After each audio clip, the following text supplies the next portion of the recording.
Silahkan pertama kelompok 1 dulu kali ya. Kelompok 1 mempresentasikan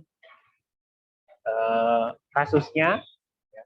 Jangan lama-lama presentasinya, nanti nggak semuanya ikut presentasi. Jadi ini kan ada berapa kelompok ya, dibagi aja. Kalau ya sih maksimal 7 menit lah. Maksimal 7 menit presentasi, kemudian dilanjutkan tanya jawab. Silahkan dimulai.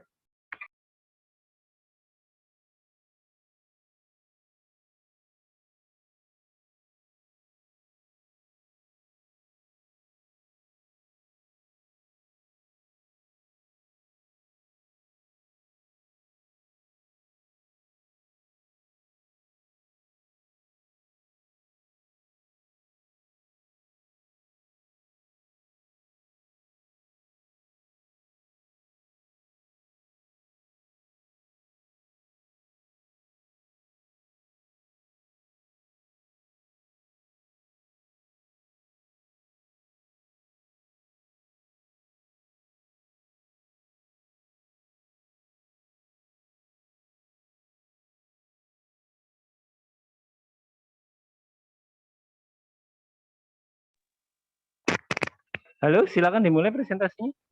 Bapak, ini kita share screen sendiri ya? Iya, share screen sendiri lah. Baik.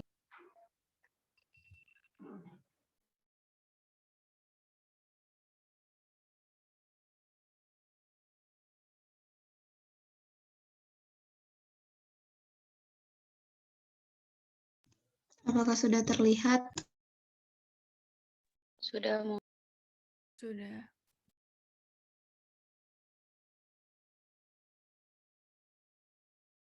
Bismillahirrahmanirrahim. Assalamualaikum warahmatullahi wabarakatuh. Perkenalkan, saya Al-Syairina, perwakilan dari kelompok 1 dengan anggota kelompok Next Bamus.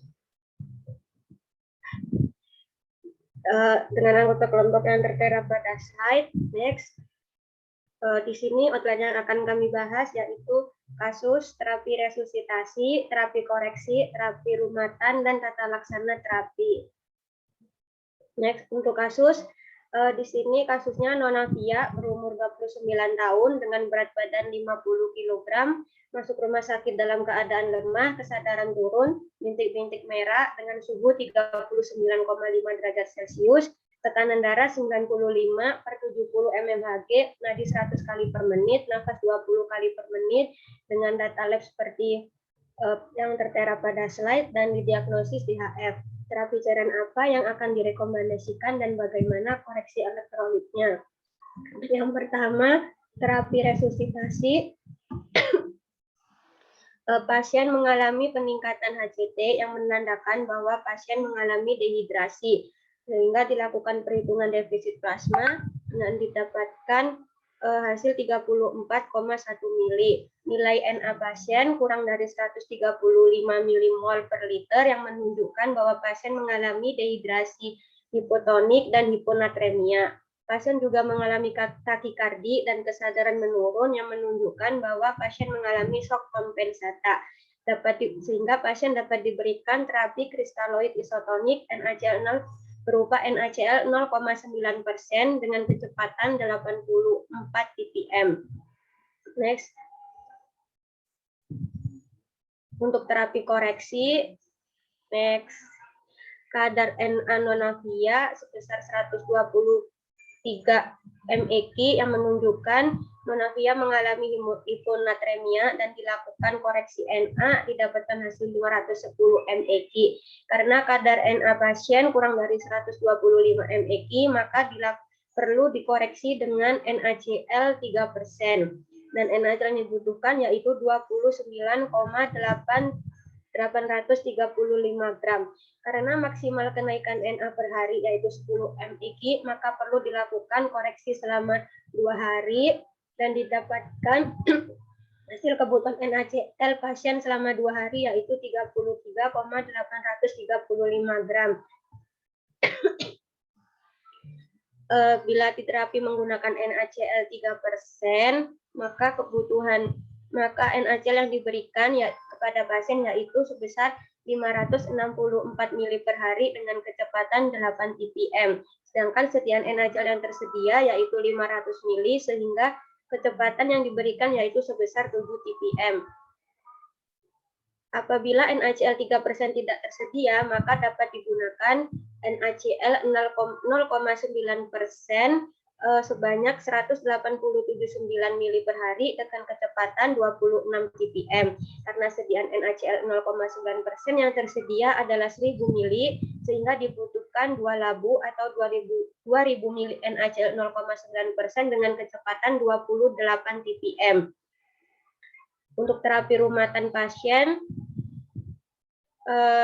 kebutuhan cairan pasien dewasa dengan kondisi demam 39,5 derajat Celcius yaitu sebesar 2.480 mili per 24 jam. Jenis cairannya yaitu digunakan cairan kristaloid isotonik NaCl 0,9% dengan kecepatan pemberian infus 35 TPM.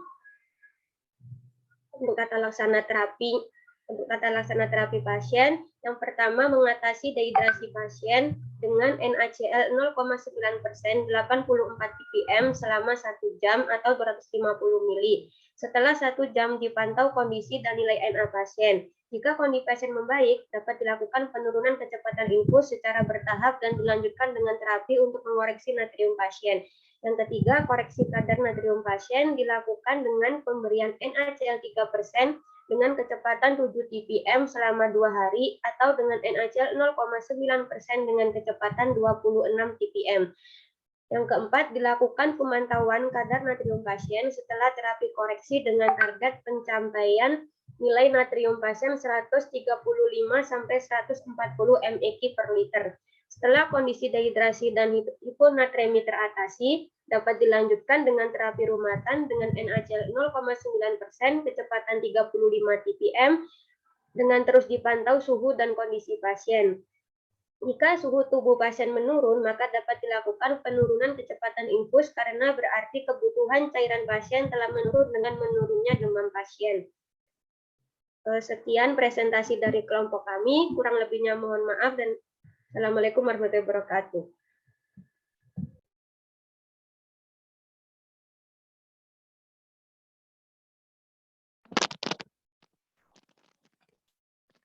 Terima kasih kelompok 1 ya, sudah detail sekali ya. Jadi memang benar pertama kali dikoreksi adalah cairan resusitasinya ya karena pasien mengalami dehidrasi, kemudian baru koreksi, setelah itu baru cairan rumatan. Ya. Silakan ada yang mau ditanyakan? Nanti hasilnya biar saya tahu siapa kelompoknya bisa dikirim ke email saya ya. Saya ketik di chat.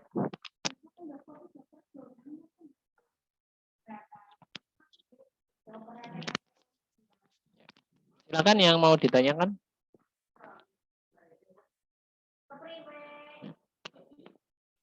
Ada nih. Ya, nanti juga ujiannya seperti itu ya, mirip-mirip kasus ya, kasus open book. Ya, jadi gampang lah teman-teman, bisa namanya open book kan bisa open macam-macam ya, bisa open laptop, bisa open yang lainnya lah ya. Enggak ada? Oke, kalau nggak ada kita bahas lagi ya Mbak. Tadi siapa yang presentasi? Ya, di share screen lagi, jangan di. Nanti juga yang presentasi share screen-nya jangan langsung dihapus dulu. Ya. Sudah, Pak. Ya. Oke. Lanjut, next. Nah, kasus dulu, kasus. Nah, ya. DAF ya. DAF itu bahaya ya, karena DAF itu terjadi kebocoran plasma akibat nilai trombosit yang rendah karena virus ya. Jadi pasiennya bisa terjadi dehidrasi, tapi sebenarnya bukan dehidrasi, cairannya hilang keluar, enggak, tapi dehidrasi karena kebocoran plasma. Cairannya pindah ke interstisial, itu ya, pendarahan di dalam, makanya muncul bintik-bintik merah. Kondisinya lama-kelamaan bisa mengalami gejala yang disebut dengan DSS, Dengue Shock Syndrome. Itu yang berbahaya ya. Ini pasiennya sudah mau mulai gejala shock ya, karena TB-nya sudah merendah ya, tapi masih shock yang kompensata kemungkinan ya. Oke, HB rendah, ini benar trombositnya rendah sekali ya. Natriumnya juga rendah, ya, tapi kondisi yang utama adalah diberikan cairan resusitasi dulu, koreksinya nanti. Ya, resusitasi penggunaan cairan isotonis, ya NaCl, RL atau ringer asetat. Ya, rumusnya lebih mudahnya adalah berdasarkan algoritma yang kemarin saya sampaikan. Coba next. Nah ini. Atau bisa juga kalau ini kelompok 1 menggunakan nilai HCT ya. Ya, boleh mau pakai nilai HCT ya bisa. HCT terukur. Kemudian atau menggunakan algoritma juga boleh ya. Penggunaan NaCl ya, kalau sampai teratasi kemudian diturunkan dosisnya sesuai algoritmanya. Setelah teratasi dehidrasinya baru menggunakan yang diatasi lagi, tapi nggak langsung dikoreksi ya, harusnya kalau setelah diatasi itu dicek lagi nilai elektrolitnya. Kalau ternyata natriumnya masih mengalami hipo, ya baru dicek menggunakan koreksi natrium, bisa menggunakan NaCl maupun NS. Next coba. Nah ini ya rumus koreksinya benar seperti ini. Ini pakainya 140 ya, boleh ya. Kalau mau pakai 135 nggak apa-apa. Ini artinya kadar natrium yang diharapkan. Ya kurang lebih 500 mg ya. 500 mg. Ini kalau karena kurang dari 125 ya sebaiknya menggunakan NaCl 3%. Atau sebenarnya kalau masih di atas 125 pun bisa pakai NaCl 3% kalau sudah mengalami gangguan otak ya. Misalnya ada pasiennya mengalami penurunan kesadaran dan gangguan-gangguan akibat kehilangan akibat edem otak lah, itu perlu diberikan NaCl 3% walaupun masih di atas 125. Dihitung berapa gramnya, maksimal pemberian NaCl 10 mg ya, kenaikannya maka benar ya. Ini kemudian NaCl-nya segini 4 gram jadi 3,5 gram. Next. Yang kemarin saya sampaikan juga, sehingga 500 mili per hari atau 1 plabot lah ya kalau dibulatkan ya. Nah, kemudian TPM-nya berarti sekitar 7 TPM. Sebenarnya enggak pas 7 TPM ya. Ya, bisa tinggi juga nggak apa-apa ya. Karena kan ini pas 24 jam ya, padahal kita kan bermain dengan tubuh manusia ya. Ini kan dalam 1 hari harus habis ya. Tetapi kalau tubuh manusia kan kadang kecepatannya bisa meningkat, kadang bisa menurun. Bentar, ada yang nanya.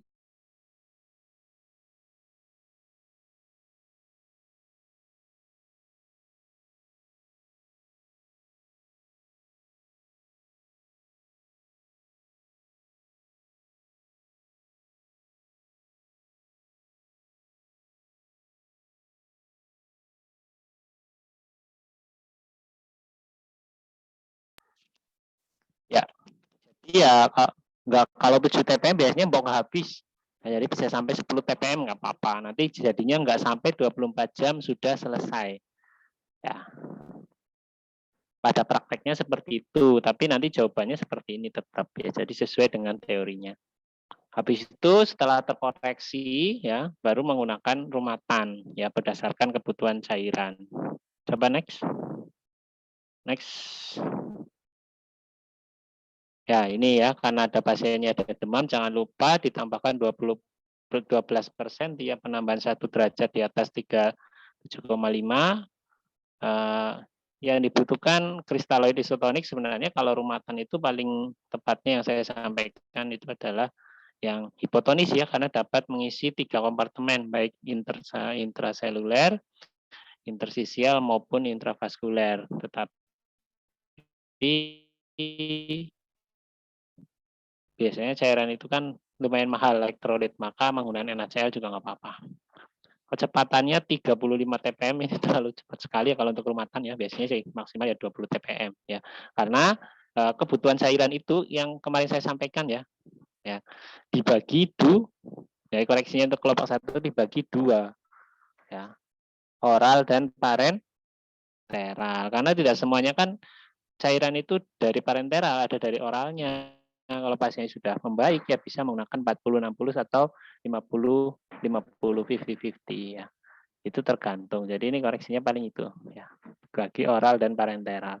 Nanti kalau dibagi 2 ini ketemunya nggak sampai 35 TPM. Kalau 35 TPM berarti sehari itu bisa dapat 4. Itu bukan kayak rumatan lagi, itu udah masuk kayak terapi resusitasi. Kalau 20 TPM itu kan berarti sehari sekitar 3 ampul ya, 3 ampul 3 plapot ya. Jadi ini dibagi 2, oral dan parenteral. Oke, itu silakan selanjutnya untuk kelompok 2.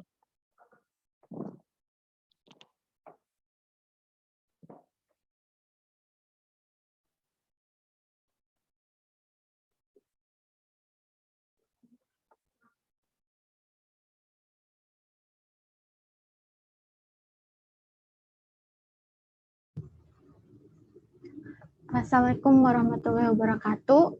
Saya perwakilan dari kelompok 2 akan membahas kasus terkait pasien ketoasidosis diabetes. Berikut adalah anggota kelompoknya. Next. Ya. Ini kasusnya yaitu ada Tuan Sahid, 47 tahun, berat badan 69 kg, masuk rumah sakit dengan kondisi mual muntah, bengkak, nafas berbau keton, ulkus basah pada kaki, suhu 37 derajat Celcius, tekanan darah 130/90 mmHg dengan nadi 100 kali per menit, dan napas 30 kali per menit. Berikut adalah hasil labnya. LHB-nya itu menurun dan leukositnya meningkat. Kemudian ada MCF-nya itu meningkat dan GDS dan GDP-nya juga meningkat. HbA1c-nya meningkat, pH-nya itu menurun menunjukkan asidosis, dan HCO3-nya menurun menunjukkan asidosis metabolik, dan BE-nya juga menurun hingga -18 menunjukkan asidosis metabolik. Kaliumnya masih normal.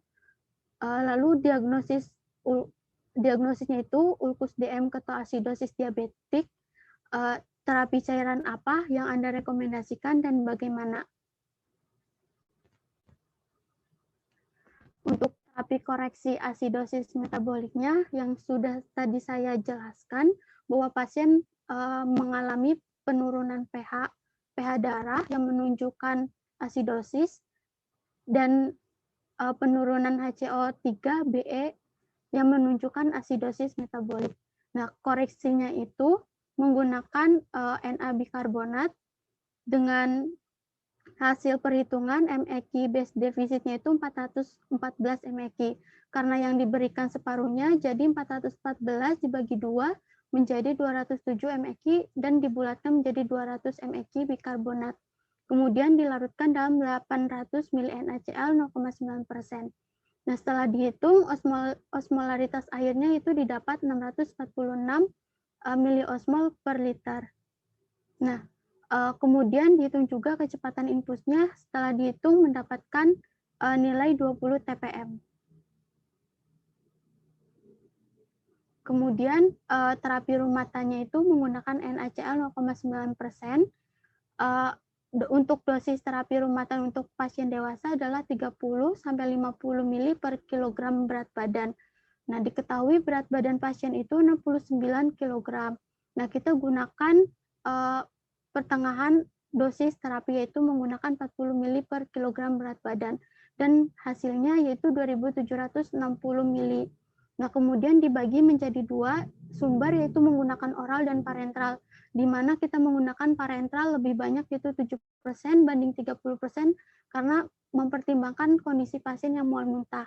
Setelah dihitung kebutuhan terapi parentalnya yaitu 1932 dengan kecepatan infus 27 TPM.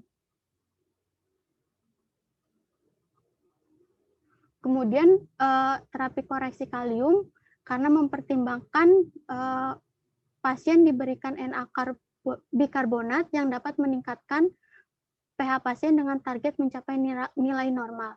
Nah, nilai pH pasiennya itu adalah 6,7 dan pH normalnya itu 7,35 sampai 7,45. Sehingga untuk mencapai target pH normalnya itu diperlukan peningkatan pH sebesar 0,65.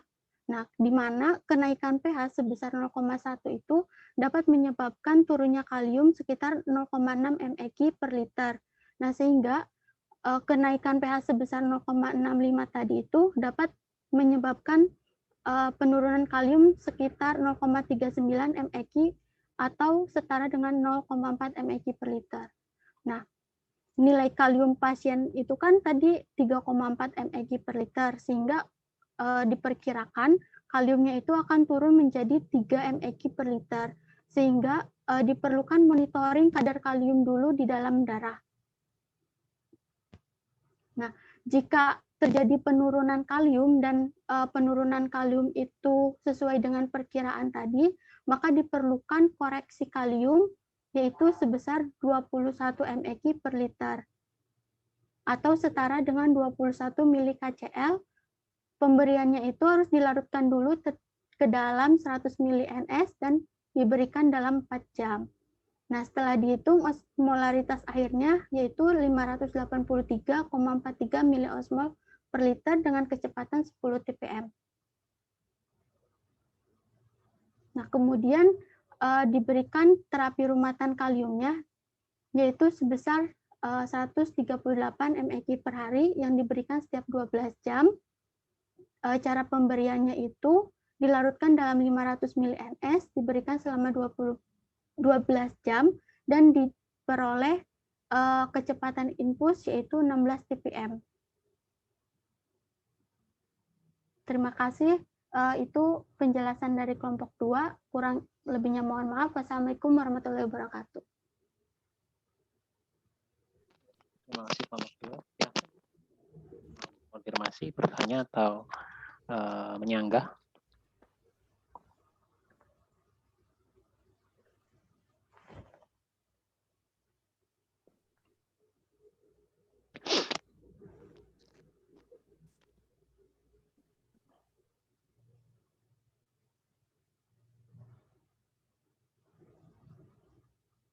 Halo.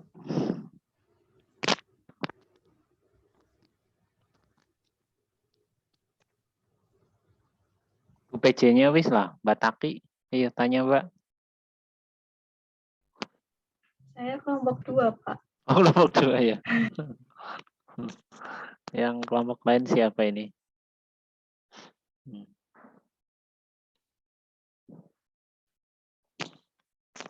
Mas Adam kayaknya mau nanya ini. Belum, Pak.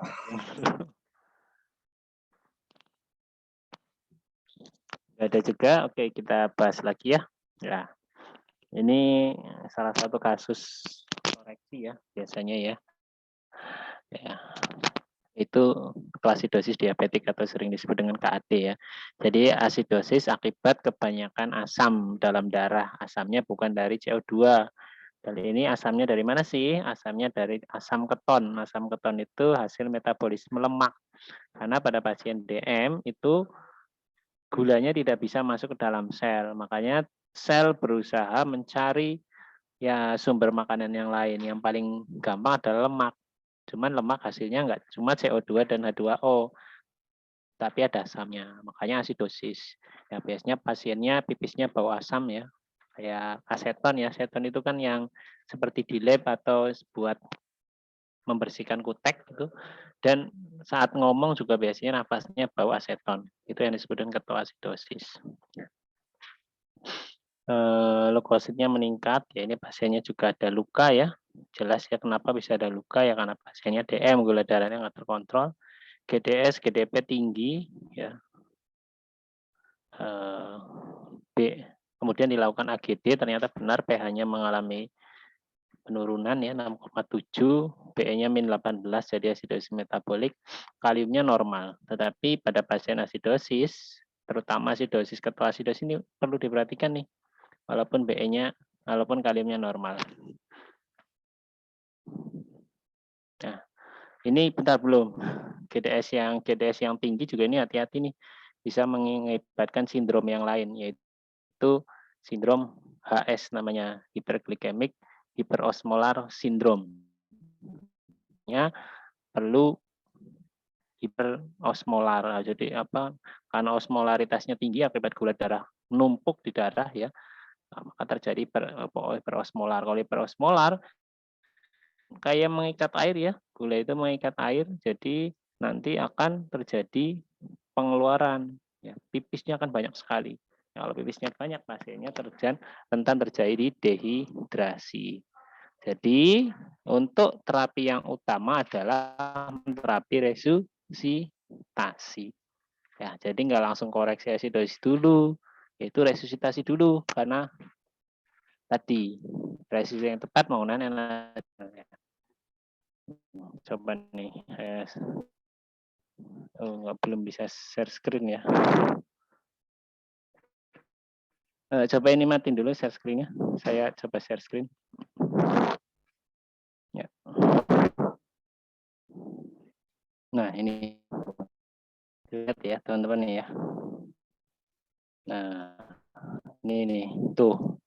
Jadi untuk pasien seperti itu yang paling utama itu adalah terapi resusitasi dulu. Apalagi kalau sudah shock. Ya. Nah, kalau masih normal-normal aja juga tetap menggunakan resusitasi. Ya.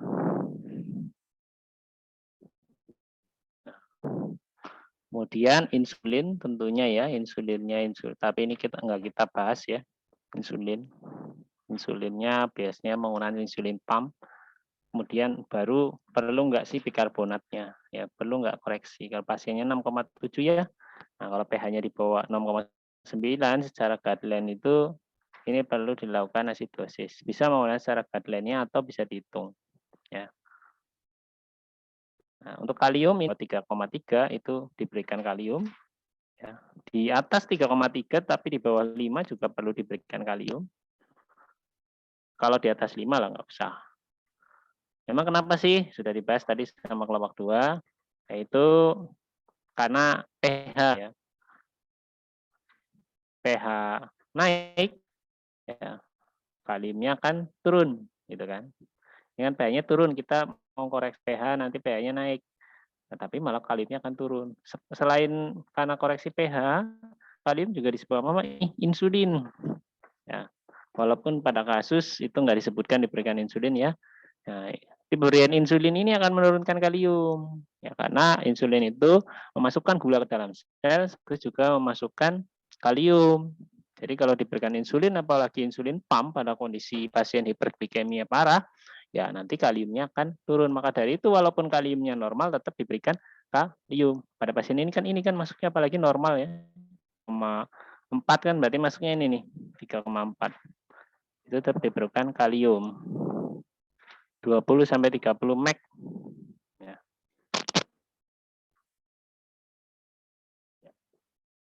Coba close lagi.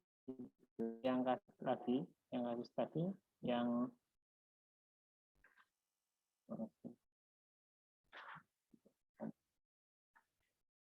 stop share. Nah, yang tadi lagi. Lagi, Mbak. Yang tadi nah. Oke. Nah, sekarang koreksinya bagaimana kalau menurut kelompok 2? Ya, ini pakai perhitungan nggak apa-apa ya. BE berarti kan ini benar ya, correction atau koreksi separuhnya, berarti butuhnya 200 mg ya. Kalau di guideline juga kurang lebih ini sih sama ya, 200 mg. Ya, untuk melihat ini campurkan dalam NaCl 0,9 ya. 800 mili berarti kan diambil 200 dulu ya. Atau biasanya sih separuh-separuh dulu nggak apa-apa. Jadi misalnya perhitungannya itu 200 ya. 200 mg. Nah, 200 mg itu diberikan 100 mg dulu dalam NaCl. Nah, baru dihitung osmolaritas akhirnya boleh. Tapi kalau mau langsung seperti ini juga nggak apa-apa. Kecepatan infusnya segini. Oke, setuju. Bisa. Ya. Next. Ya, tapi harusnya ini rehidrasi dulu ya, terapi rehidrasi sesuai guideline-nya. Ya, jadi berikan NaCl ya sampai terhidrasi sama insulin, sampai terhidrasi baru nanti koreksi asidosisnya, baru terakhir rumatan. Ya, jadi NaCl-nya rumatan dulu, tapi sesuai guideline aja dulu ya untuk rehidrasinya, untuk resusitasinya akibat hiperglikemia tadi. Nah, nanti kalau sudah teratasi, asidosis teratasi, kemudian gula darah sudah turun, kemudian tadi asidosis teratasi, baru terakhir rumatan. Jadi ini rumatan terakhir yang seharusnya koreksi kalium dulu. Ya, coba koreksi kaliumnya. Kaliumnya nah, nah ini salah satunya plus penambahan insulin. Ya. Ya, oke, menggunakan ini. Ya, kalau secara guideline ini berarti butuhnya 21 mg ya. 21 mg 27 atau 21 mg per liter. Kalau secara guideline ini masuknya kaliumnya harusnya kalau kalium 3,3 itu 20 sampai 30 ya, sama aja ya. Jadi kalau mau pakai guideline ya sesuai dengan ada American Diabetes Association itu sama, kalau kalium serum itu 3,3 sampai 5, ya.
Sorry ya, tadi kayaknya keputus ya.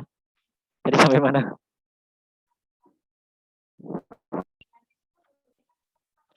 Menurut guideline diberikannya 20 hingga 30, Pak. Ya, 20 hingga 30 mg ya yang tadi saya sampaikan. Nah, ini juga teman-teman dari perhitungan juga 20 mg ya. Ya, karena ya mirip lah ya. Jadi resusitasi, asidosis, koreksi kalium dan asidosis, pemberian insulin, baru terakhir pemberian terapi rumahan. Tadi sudah pemilihannya 30-70 boleh lah ya. 30-70 karena pasiennya juga mengalami mual muntah ya. Jadi sekitar 27 ppm kan berarti sehari bisa 4, nggak apa-apa ya. Apalagi ini pasien masih perlu rehidrasi kalau gulanya nggak terkontrol. Cuman untuk terapi KAD itu utamanya juga adalah menurunkan gula darah. Apalagi pasiennya mengalami ulkus. Ulkus itu walaupun pasiennya nggak makan, itu gula darahnya masih tinggi. Karena ada infeksi. Infeksi parah itu memicu tubuh untuk melawan infeksi tersebut. Ya. Caranya gimana? Tubuh melakukan beberapa hormon counter ya, counter infeksi.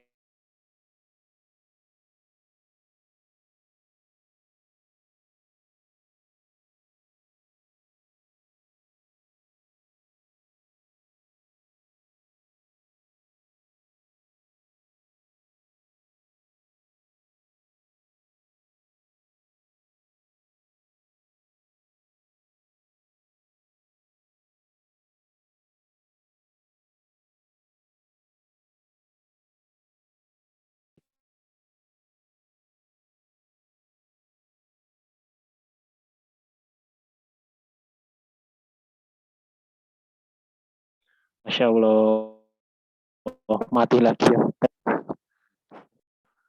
ya. Counter infeksi tadi ya, ada ulkus, nanti tubuh mengeluarkan counter infeksi, akibatnya apa? ya gulanya akan meningkat. Ya. Kortisol, katekoin, glukagon itu meningkatkan gula. Makanya pada pasien DM, infeksi, gulanya meningkat, padahal pasiennya mual muntah, nggak mau makan, wajar. Karena obat tadi. Ya. Makanya biasanya selain diberikan insulin, juga diberikan anti-glukagon. Next, masih ada lagi? Next. Udah ya? Oh ya udah. Oke, ada yang mau nanya? Berapa kelompok lagi? 2 lagi ya? Kan saya kemarin bagi 4 kelompok ya. Silakan, ada yang mau nanya? Saya izin bertanya, Pak. Ya.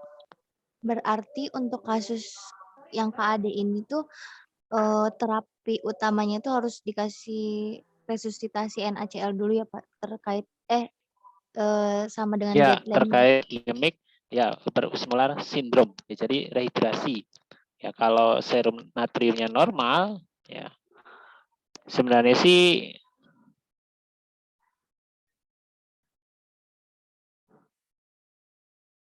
hypovolemic shock, ya kalau cara guideline-nya baca ini diberikan 0,9% NaCl ya selama 1 liter per jam, atau digunakan plasma expander sampai gejala-gejala dehidrasinya itu berkurang. Itu loh. Selain juga diberikan insulin. Ya. Itu sesuai guideline-nya. Ya. Berarti untuk tiap kasus atau penyakitnya itu harus tahu guideline-nya dulu ya, Pak, untuk terapi. Iya, lebih baiknya tahu guideline-nya dulu. Ya. Terima kasih, Pak. Ya. Silakan yang lain. Atau lanjut ke kelompok 3. Lanjut kelompok 3 ya. Tapi nanti kalau saat ujian, kalau nggak ditanya di soal, nggak usah dijawab ya. Misalnya ditanyanya cuma koreksi, ya sudah teman-teman jawabnya koreksinya aja, nggak usah nambah-nambah jawaban resitasinya, nggak usah ya. Tapi kalau mau jawab nggak apa-apa, nggak dinilai gini. Ya. Oke, lanjut.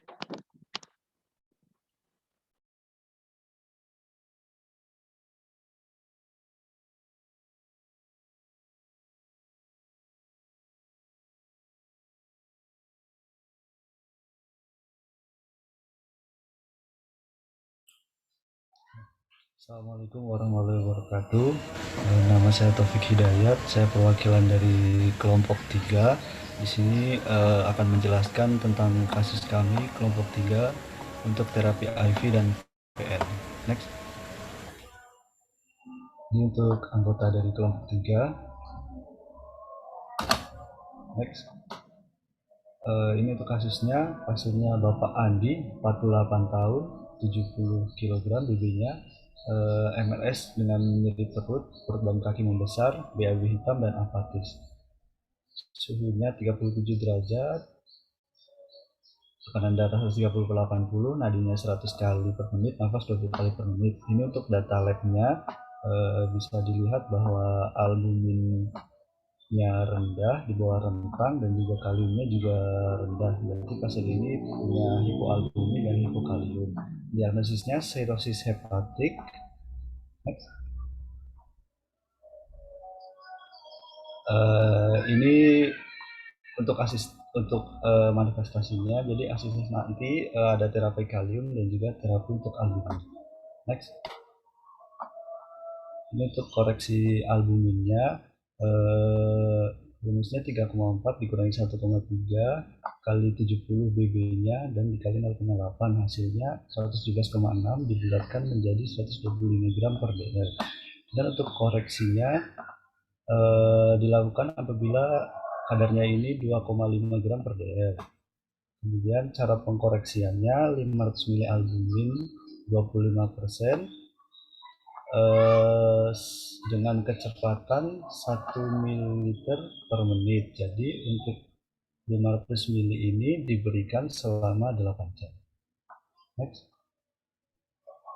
Selanjutnya untuk koreksi kaliumnya 4,5 dikurangi 2,2 dikali 0,3 kali 70. Hasilnya adalah 48,3 dibulatkan jadi 50 meg per liter. Dilakukan 2 kali karena sediaannya kan 25 mili. Jadi 25 mili dimasukkan ke dalam 100 mili normal salin. Ini untuk koreksi cepatnya. Untuk osmolaritasnya hasilnya adalah 625,4. Masih di bawah rentang 900 miliosmol, jadi masih masuk. Kemudian untuk dosis rumatannya 1-2 mg per kilogram berat badan per hari. Hasilnya adalah 2 kali 70 140 mg per hari atau 70 mg per 12 jam. Berikan 70 mili KCl 7,46% dalam 500 mili NS selama 12 jam. Dan untuk kecepatan infusnya adalah 15,8 atau 16 detik.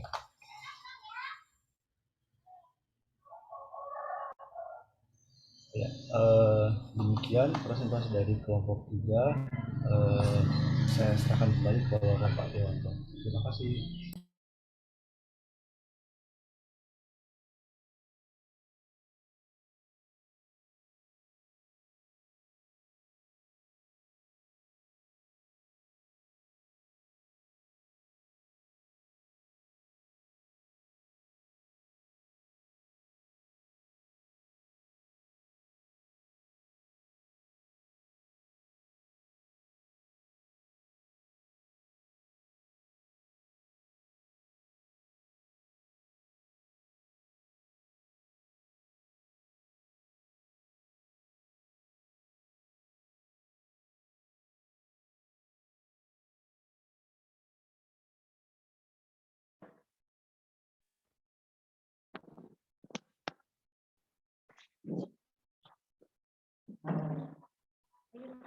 Ya, nggak ada ini.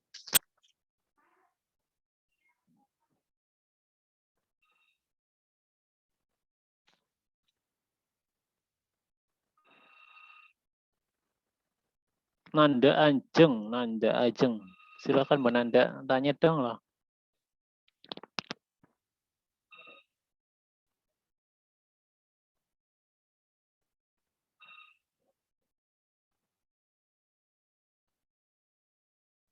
Belum ada Pak pada yang ingin ditanyakan.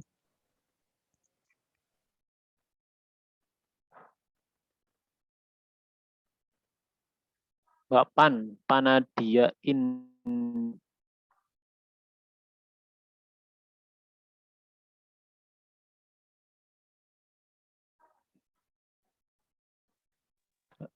Belum ada Pak, belum ada yang ditanyakan. Oke, kita lanjut ya. Ini sih lebih sederhana ya. Itu terkait kasus sirosis ya. Itu sering terjadi asites, ya, artinya kelebihan cairan. BAB hitam dan apatis ya, biasanya kalau sudah asites ya terjadi varises terjadi hipertensi portal, lama-kelamaan terjadi varises esofagus, ruptur, pecah, ya terjadi hematemesis, ya muntah darah dan melena, BAB-nya hitam. Ya. Nah kalau udah seperti itu juga nanti banyak amoniak di dalam tubuh karena darah sih. Nah, amoniak kan asalnya dari usus, walaupun ya dari metabolisme hati juga dari metabolisme protein secara umum juga dapat amoniak yang harusnya oleh hati dirubah menjadi ureum yang dibuang lewat ginjal. Makanya kalau pada BAB hitam ya ada darah kan protein ya, nanti oleh usus itu akan memproduksi amoniak dalam jumlah banyak, harus segera diatasi. Ya. Tapi kita fokusnya bukan di farmakoterapinya, di terapi cairannya. Ya, di sini ada 2 yang rendah ya, yaitu albumin dan kalium. Ya, biasanya albumin kalium rendah pada penderita sirosis itu disebabkan karena pemberian diuretik ya. Diuretik tinggi biasanya furosemid ya, furosemid 3 kali 2 ampul itu kan menyebabkan yang sering terus-terusan ya, karena pasien asites kan mesti selalu pakai ya di rumah sakit, diberi injeksi bahkan sampai syring pump nanti saat pulang pun ya, diberikan furosemid oral juga. Jadi saat masuk ya sudah rendah. Kalau sudah seperti itu kan nggak mungkin diberikan furosemid lagi ya. Diuretik yang lain spironolakton itu nggak akan sekuat furosemid ya. Spironolakton itu nggak akan kuat sebenarnya, mau nggak mau jadinya diperbaiki dulu nilai kaliumnya. Selain itu asites juga kan gara-gara albumin rendah kan. Albumin rendah maka tekanan osmotik di plasma itu turun. Kalau tekanan osmotik di plasma turun, ya nanti terjadi perpindahan cairan ya, plasma ke interstisial dalam hal ini tes. Jadi yang akan memperpak albumin rendah itu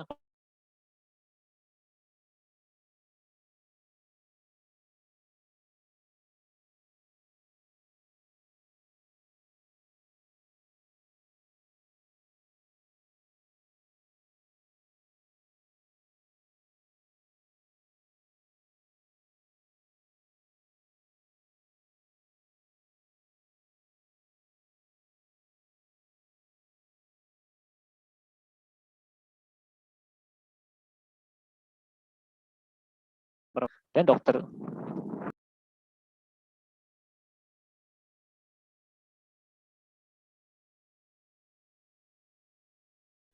Halo, tadi sampai mana? Tiba-tiba hilang. Tadi sampai mana, Mbak? Mbak yang menyimak tadi sampai mana, Mbak Via? Yang pindah dari plasma ke interstisial, Pak. Iya, itu jadi sebelum dilakukan tindakan biasanya kan kalau kaliumnya rendah, dokter nggak akan memberikan furosemid ya. Ya karena akan parah. Jadi pertama dikoreksi dulu kaliumnya agar nanti bisa diberikan furosemid. Kalau mau tindakan ya juga bisa tindakan itu maksudnya di fungsi ya, disedot cairannya. Itu albuminnya harus dikoreksi.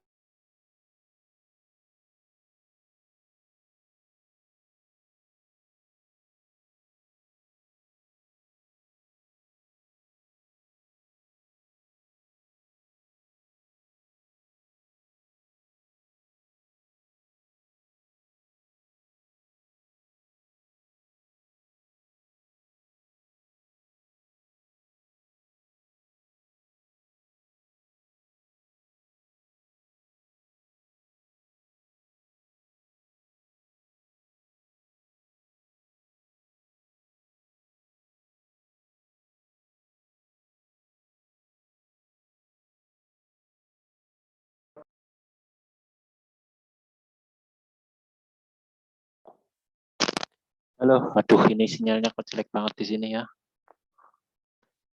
Padahal ini Pak komputer rumah sakit ya. Jadi harus dikoreksi dulu dua-duanya. Next.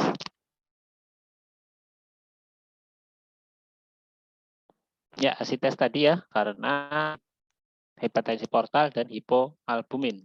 Lanjut. Ya. Nah, koreksi albumin. Oke, betul seperti itu. Ya, rumusnya 3,4 itu nilai albumin yang dikendaki dikurangi nilai albumin dikali 70 kemudian 0,125 gram. Sedia kita pakai yang 20, yang 25 itu harganya paling mahal banget ya. Jadinya pakai yang 20, hampir di rumah saya pakainya 20%.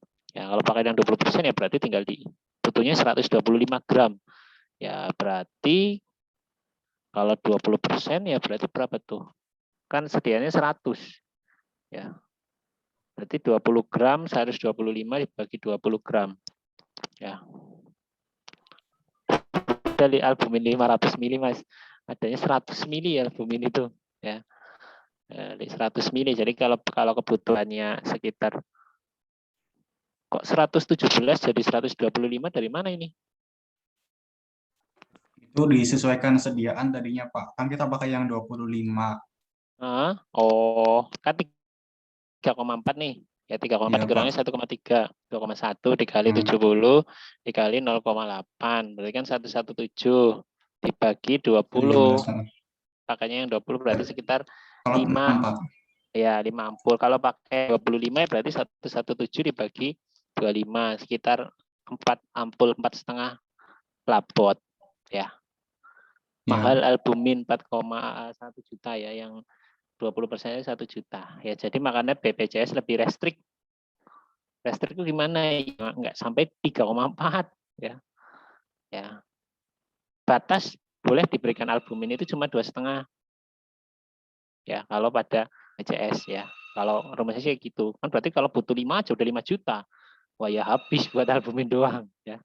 Jadi ya, makanya 2,5. Kalau 2,5 ya berarti tinggal 2,5 dikurangi sama 3. Hasilnya segini dikali 70 dikali 0,8. Sekitar 67 dibagi 20 itu 3 lah minimal dapat 3 ampul. Nah, 1,3. Nah, itu loh. Jadi masih 3 aja udah 3 juta. Ya. Dan kita maksimal pemberian ya. Itu 3 ampul 3 pelabot albumin ya selama 1 minggu. Nanti berikutnya kalau masih ada lagi ya sebenarnya kalau sirosis hepatis albuminnya mesti rendah sih karena sintesisnya kan di situ terganggu. Ya. Tuh, jadi itu bisa menggunakan 2,5 aja nggak sampai 3,4. Next.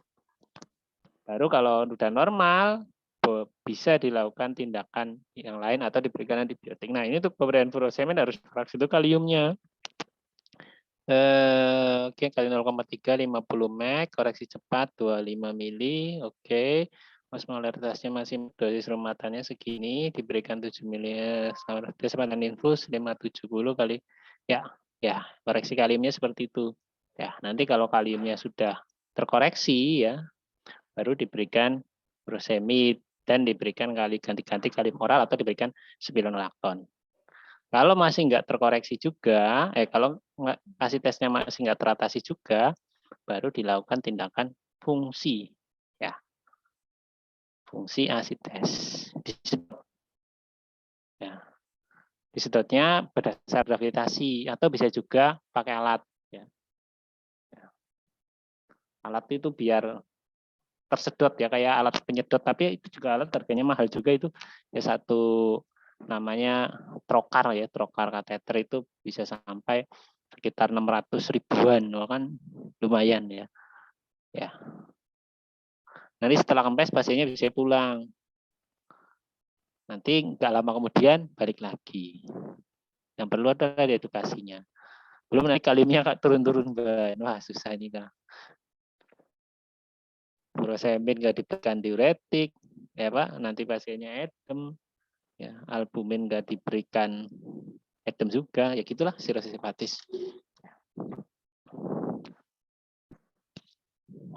Next. Oh enggak, ya. Sebenarnya ada infus lagi yang diberikan pada kondisi tadi ya. Ya, apalagi pasiennya sudah ada gejala enselopati, ya. Gejala enselopati parah, ya. Ya, pasiennya kan mengalami apatis ya. Ya, itu kan enselopati sudah masuk grade 4 kalau nggak salah. Ya, akibat amoniak over di dalam tubuh. Ya. Kalau amoniak over di dalam tubuh, ya apalagi pasiennya melena, ya sumbernya dari protein darah yang tidak dicerna usus, kemudian masuk ke pembuluh darah menyebabkan enselopati parah. Ya, ada obat yang ada infusan yang dapat mengikat amoniak. Sebenarnya bukan mengikat amoniak sih, dia merupakan katalisator pada pembuatan amoniak menjadi ureum dan glutamat, yaitu infus yang mengandung LOLA, L-ornitin, L-aspartat. Ya. Di sini mereknya ada 2 ya, yaitu aminofusin hepar atau aminoleban ya dari Baxter dan dari ya kayaknya di semua tempat kayaknya cuma itu tok deh ya, ya kan. Kalau nggak dari Otsuka ya dari Baxter atau dari aminoleban dari Otsuka, kemudian aminofusin hepar dari Baxter, atau kalau pasiennya sudah mulai koma ya udah grade 5 mau aminofusin hepar. Nah, dia akan mengikat amoniak di darah atau mempercepat perubahan amoniak menjadi ureum dan glutamat ya, sehingga enselopatinya lebih minimal ya.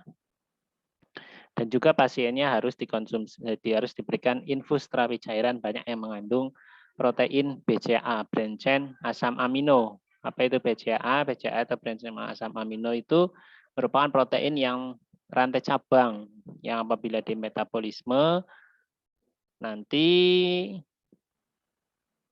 menghasilkan amoniak lebih sedikit daripada kalau AA, aromatik asam amino. Ya. Sehingga perlu infus yang mengandung BCAA. BCAA itu gampang ya.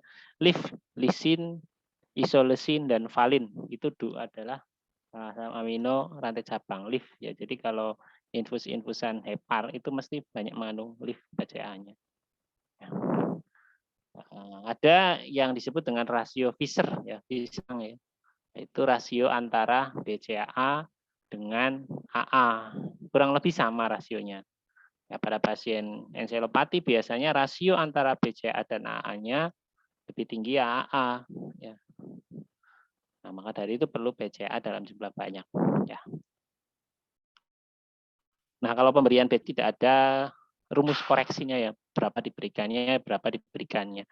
Artinya kalau semakin parah ya enselopatinya ya sebaiknya diberikan dalam jumlah yang cukup banyak. Tapi harus juga dipertimbangkan kebutuhan cairan ya.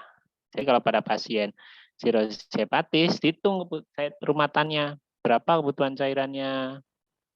Nah, ingat pasiennya sirosis ya, asites. Jadi kebutuhan parenteralnya harus dikurangi. Kalau nggak dikurangi, nanti akan memperparah resiko edema. Ya. Nah, biasanya sampai 30%-nya aja dari kebutuhan cairan. Atau bahkan 20% kalau asitesnya parah. Ya kan? Belum infusnya dibagi dua. Ya. Ada infus rumatan biasa, ada infus yang tadi, yang protein yang banyak mengandung BCAA, ada LOLA, L-ornitin, LS, susah banget, L-ornitin, L-aspartat, ya. Makanya biasanya pasien sirosis hepatis itu paling dapat infusnya jatahnya 1, ya, jatah 1.500 mili, ya. Seringnya ringer aset, ya. Bukan NaCl atau laktat, ya. NaCl takutnya tadi akan memperparah ketidakseimbangan cairannya, laktat karena metabolismenya di hepar, jadinya harus dihindari. Kalau asetat itu kan metabolismenya di otot, jadi tidak akan memperberat fungsi hati. Ya, 1, kemudian diberikan infus tadi aminofusin hepar atau komafusin hepar atau aminoleban yang banyak mengandung LOLA 1. Ya. Diuretik, kemudian albumin. Ya, belum tambah albumin. Albumin sehari 1 aja, misalnya kan 100 mili. Nah, nanti 100 mili tambah 500 mili tambah 500 mili udah 1100. Belum dari oral. Jangan bukannya asitesnya malah berkurang, malah nambah kalau kebanyakan cair. Jadi itu perlu diperhatikan ya. Asites 30%, bahkan 20% dari kebutuhan cairan. Gitu ya, dilihat kondisinya. Ya. Tapi kalau pada pasien sirosis lebih fleksibel daripada pasien gagal ginjal ya. Apalagi gagal ginjal yang sudah anuria sedikit ya. Harus benar-benar pantau, bahkan ada rumusnya kalau yang pasien gagal ginjal kan. Karena kalau pada pasien sirosis kan pasiennya masih. Jadi kalau kelebihan cairan ya bisa dibuang lewat urin. Asalkan tadi albuminnya meningkat ya kan, tekanan hipertensi portalnya turun. Nah, dengan diberikan antihipertensi portal misalnya propanolol. Ya, jadi relatif lebih fleksibel pasien sirosis pada pemberian infus daripada pasien CKD atau gagal ginjal. Ya, habis ini kan CKD kan ya? Ya. Kan ada yang mau ditanyain?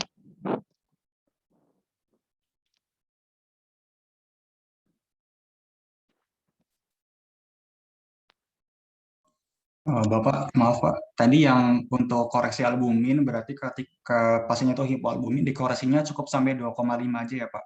Nggak sampai nilai normal. Harusnya 3,5 ya. Harusnya sesuai normalnya 3,5 ya. Cuman kan tadi bilang ya, kita itu di rumah sakit itu ada namanya kajian farmakoekonomi ya, dan juga kayaknya baik di negeri maupun swasta ya, itu semuanya pakai BPJS ya. BPJS kan ini aja bigis ya paket. Jadi kalau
sorry ya, ini aduh Jan, saya ganti lewat HP aja lah, laptopnya bermasalah terus.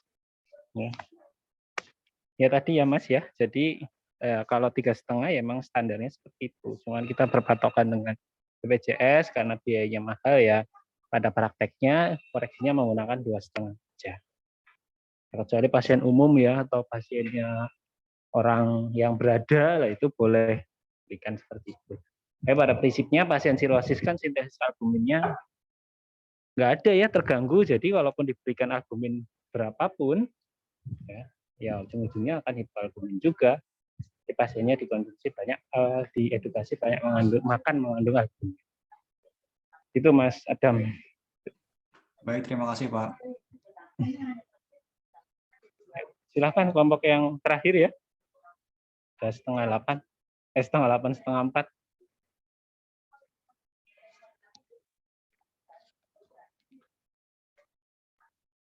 Halo?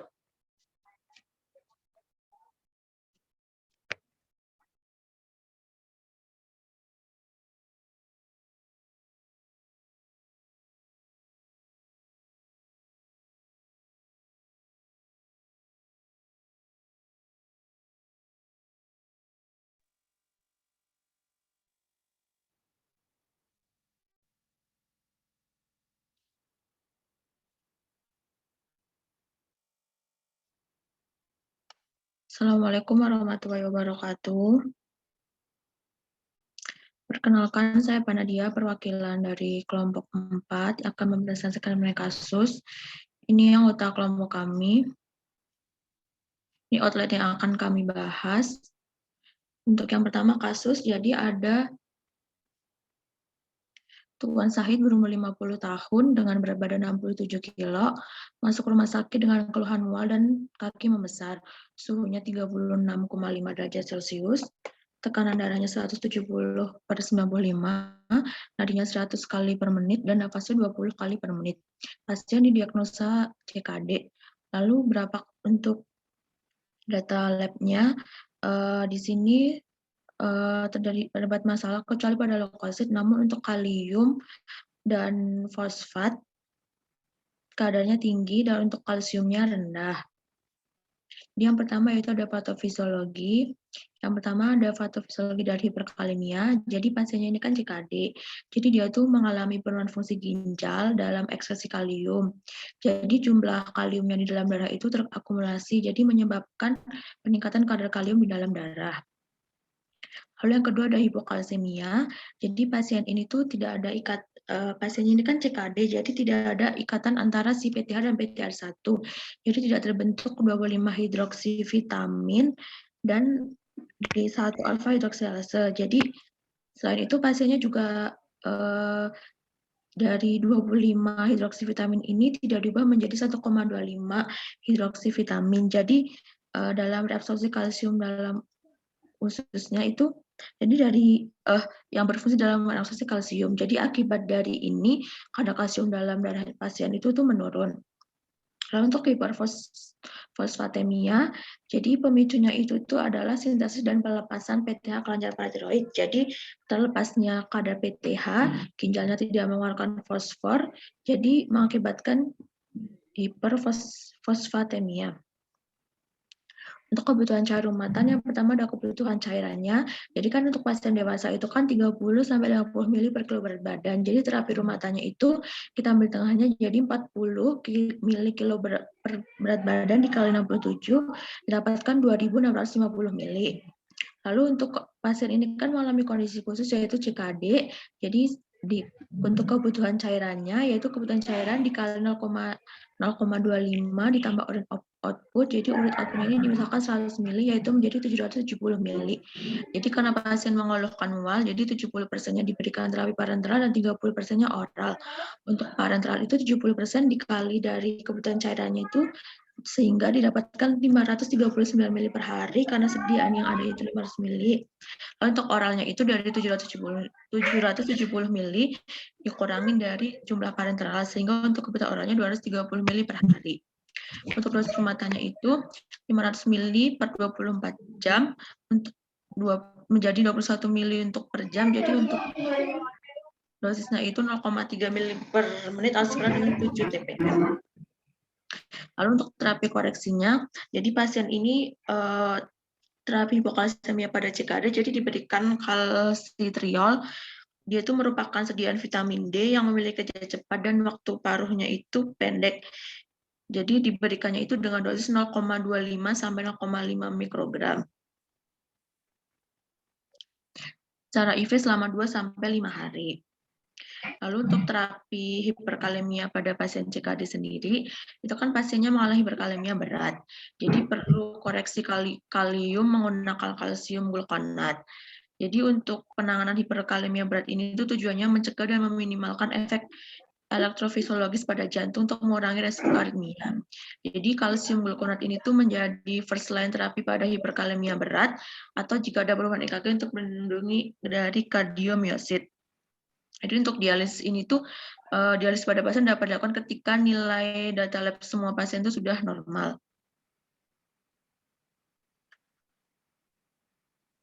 Lalu untuk rekomendasi dari terapi cairannya, terdapat hubungan antara terapi cairan mengandung klorida dengan penyakit CKD. Jadi itu untuk normal salin ini itu kurang baik diberikan pada pasien dengan gangguan ginjal karena mengandung klorida. Sehingga pasien ini diberikan laktat karena lebih tepat dan disarankan pada pasien dengan gangguan ginjal. Lalu berdasarkan penelitian juga bahwa pemberian laktat itu memberikan efek terapeutik yang lebih baik, yaitu menurunnya tingkat keparahan disfungsi ginjal dibandingkan dengan normal salin sehingga tingkat mortalitas dapat menurun. Jadi rekomendasi terapi cairan yang diberikan yaitu terapi cairan laktat.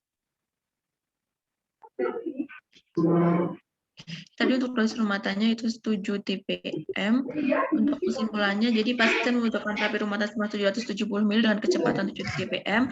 Lalu untuk terapi hipokalsemianya menggunakan kalsitriol 0,25 sampai 0,5 mikrogram selama 2 sampai 5 hari secara IV. Untuk hiperkalemia beratnya menggunakan kalsium glukonat 10%, yaitu 10 ml kalsium glukonat itu setara dengan 1 ampul injeksi selama 1,2 menit secara hati-hati. Untuk terapi cairan yang diberikan yaitu laktat. dapat akan gunakan. Terima kasih. Sekian presentasi dari kelompok kami. Ya, oke, terima kasih Mbak Anadia ya. Silakan Iya, yang Pak. lain yang mau bertanya ya. Ayo sekarang bertanya dong. Terakhir ya, kelompok terakhir Mbak.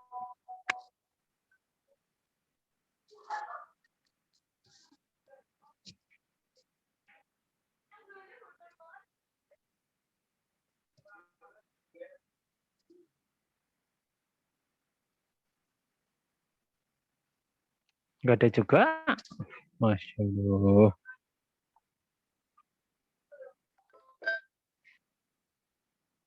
Ya, oke, ya. Oke, kita bahas bareng ya. Silakan dibuka dari awal Mbak Panadia ya. Ya, pasiennya CKD ya. CKD atau gagal ginjal ya. Ya, oke. Jelas ya gagal ginjal, mual muntah akibat hiperurisemia. Ya, edema akibat GFR turun. Ya. Ya, kadang pasiennya mengalami anuria ya, kurang dari 100 ya. Next. Next, Mbak. Next aja. Next ya. Jadi ini perlu terapi resusitasi? Enggak, malah justru ya. Ya, terapinya adalah untuk menurunkan edemanya ya. Edemanya menggunakan apa? Diuretik. Diuretik apa yang kuat? Diuretik furosemid. Bahkan pada penerian diuretik furosemid pada pasien CKD itu lebih fleksibel ya, beda dengan sirosis yang rentan terjadi hipokalemi. Pada pasien CKD malah terjadi hiper ya karena kaliumnya nggak bisa dibuang, anuria. Cuman harus hati-hati pemberian diuretik ya pada pasien CKD. Kalau pasiennya sudah mengalami anuria ya sebenarnya pemberian diuretik tidak menghasilkan efek yang diharapkan. Jadi edemnya tetap edem aja. Untuk menguranginya gimana ya? Batasi masuknya cairan baik parenteral maupun oral. Selain itu cuci darah. Nah, itu aja. Kalau pemakaian diuretik tidak memberikan respon akibat pasiennya sudah anuria. Karena diuretik kan, pertama diuretik kan meningkatkan reabsorpsi natrium. Meningkatkan kok. Menghalangi reabsorpsi natrium. Ya, jadi natriumnya banyak dibuang, ya, sehingga pipisnya banyak. Tapi kalau itu kan kalau nefronnya masih berfungsi ya, dalam hal ini tubulusnya masih berjalan dengan baik. Kalau nefronnya sudah banyak rusak, ya sudah nggak berfungsi ya, diberikan diuretik sebanyak apapun tetap aja edem. Albuminnya rendah juga memperparah ininya ya, edemnya. Kaliumnya biasanya tinggi, nilai kalsium biasanya rendah tadi karena kalsitriol ya, yaitu vitamin D aktif yang harusnya dikeluarkan oleh ginjal nggak ada, sehingga otomatis namanya vitamin D atau kalsitriol kan membantu absorpsi kalium di usus. Ya, kalau itunya sedikit ya kalsiumnya sedikit terserap di usus. Akibatnya pasiennya mengalami hipokalsemia. Ya. Fosfat meningkat jelas karena ekspresinya berkurang. Varian berat ini meningkat. Oke, lanjut. Patofisiologi saya rasa teman-teman tahu semua ya. CKD biasanya ya karena hipertensi dan DM. Kebutuhan cairan, oke, 30-70. Ya. Jadi cuma 7 TPM. Itu juga kadang kalau pasiennya sudah anuria, malah nggak dikasih. Ya, jadi nggak ada terapi cairannya, rumatannya. Kosongin aja. Terus kalau pemberian obatnya lewat mana? Kita ada alat ya, yang disebut dengan IV plug, ya, yaitu yang ditempelkan di vena, yang nanti diperlukan saat pemberian injeksi lewat intravena. Ya. Jadi tempelin aja di vena saat injeksi, dibuka, bisa tutup lagi. Ya. Kata perawat PPI sih itu emang lebih rentan infeksi. Karena buka tutup dibandingkan pemberian infus tapi nggak dinyalain, jadi mandek loh infusnya. Dipasang infus tapi TPM-nya nggak ada 0 TPM, hanya untuk pemberian suntik. Tapi maksimal pemberian segini boleh ya, kalau 30-70 ya. Kalau ada anuria dan edem parah ya. Next. Koreksi. Hipokalsemia, ya kalau hipokalsemianya enggak terlalu parah bisa diberikan oral ya. Kita ada sediaan kalsium glukonat ya, mereknya macam-macam banyak sekali ya. Dan pasien CKD ya biasanya diberikan kalsium ya. Karena kalsium itu selain untuk mengatasi hipokalsemia juga bisa untuk mengatasi fosfat yang tinggi karena fosfat itu kan pasangannya kalsium ya. Jadi kalau fosfatnya tinggi ya, apalagi banyak makanan mengandung fosfat yaitu sayur-sayuran itu kan banyak fosfat. Nah, itu nanti akan diikat kalsium. Ya, sebenarnya yang paling tepat sih nggak kalsium sih tadi yang sesuai dipresentasikan Bapak Nadia yaitu kalsitriol vitaminnya. Cuman kalsitriol harganya lebih mahal ya. Jadinya kadang tetap cukup diberikan kalsium oral aja. Tapi kalau kalsiumnya sudah rendah sekali ya, pasiennya sudah 5, ya perlu pemberian IV. Selain itu juga untuk mengatasi hiperkalemianya. Ya, jadi pemberian kalsium glukonas itu emang first line pada penderita CKD karena mengatasi hipo dan mengatasi hipernya. Ya, cuma pada prakteknya pemberian kalsium glukonas itu ya tidak terlalu memberikan hasil yang diharapkan ya. Karena pada pasien CKD itu kaliumnya itu tinggi itu bukan karena perpindahan antar sel keluar sel, tapi karena ekskresinya yang terhambat. Jadi mungkin dia turun akibat kaliumnya masuk ke dalam sel, kan turun tuh. Tapi nanti keluar lagi, tinggi lagi. Ini untuk mengatasi kayak gitu gimana ya? Cuci darah perlu. Ya. Tapi untuk kondisi yang parah, apalagi pasiennya mengalami gangguan jantung misalnya ya, hipokalsemia dan hiperkalemia itu memicu takikardi, ya diberikan kalsium glukonas. IV. Next. Hiperkalemia tadi sudah. Next. Ya. Terus rekomendasinya apa tadi? Ya, paling itu aja sih untuk pasien CKD. Ya, silakan ada yang mau ditanyakan?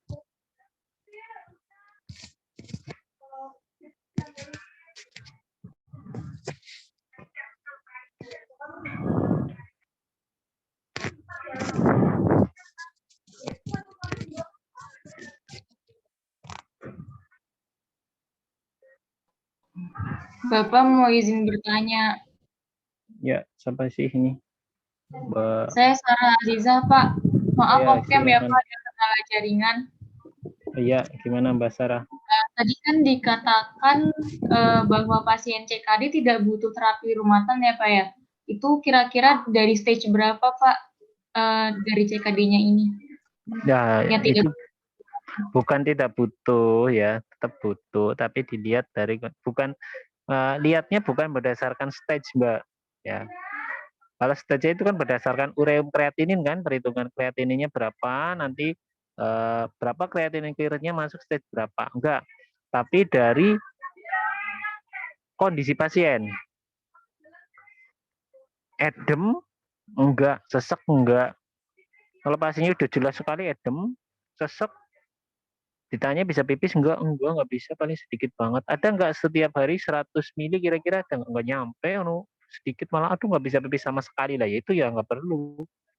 Dari oral aja kelebihan, apalagi tambah cairan gitu. Jadi dari kondisi fisik pasien, kondisinya, edemnya, sesaknya, dan juga pipisnya.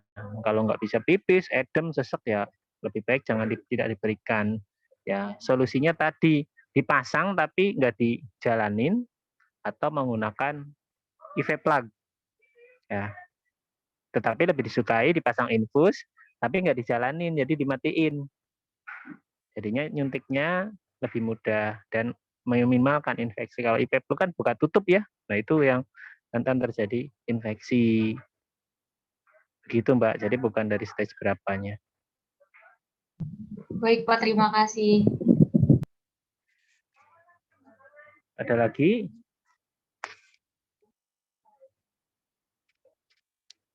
Tapi kalau pasiennya selama masih bisa pipis, misalnya masih oliguria ya, artinya di atas 100 ml, ya nggak apa-apa, masih boleh diberikan cairan. Ya dengan kecepatan yang minim sekali. Tadi kan perhitungannya itu maksimal 7. 7 itu juga termasuknya cepat. Ya, karena 7 itu kan berarti habis sehari bisa 2 itu kan 1 liter. Nah, 1 liter pada pasien CKD itu sangat berarti ya. Karena nanti minumnya jadi lebih sedikit. Padahal kan pasien kan butuh minum ya. Makan ya butuh minum. Ya. Oke, saya rasa sudah ya. Apa ada lagi yang mau ditanyakan?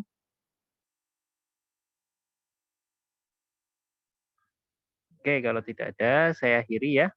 Ujian nanti UAS ya, UASnya seperti itu ya. Jadi soalnya open book, kasus, ya, tetapi di waktu ya. Kalau nggak di waktu ya mengko pada kumpul bareng-bareng, ayo ngerjain bareng-bareng. Ya tetap di waktu, nanti yang mengkoordinir tetap Bu Laksmi ya. Kemudian nanti dikirimkan via email biasanya, karena di email kan nanti ada tanggal dan waktunya. Ya, jadinya akan tahuan mana yang ngirimnya telat, mana yang ngirimnya cepat. Oke, terima kasih atas perhatiannya. Mohon maaf bila dalam penyampaian salah kata ya. Sampai bertemu nanti saat PKPA, PKPA di Rumah Sakit Margono ya. Tetap jaga protokol kesehatan dan jangan tetap hindari kerumunan ya. Ini kan nggak boleh mudik ya kata pemerintah ya. Nah, jadi teman-teman sementara nggak mudik dulu. Oke, terima kasih atas perhatiannya. Wassalamualaikum warahmatullahi wabarakatuh. Waalaikumsalam warahmatullahi wabarakatuh. Terima kasih Pak. Terima kasih, Pak. Satu.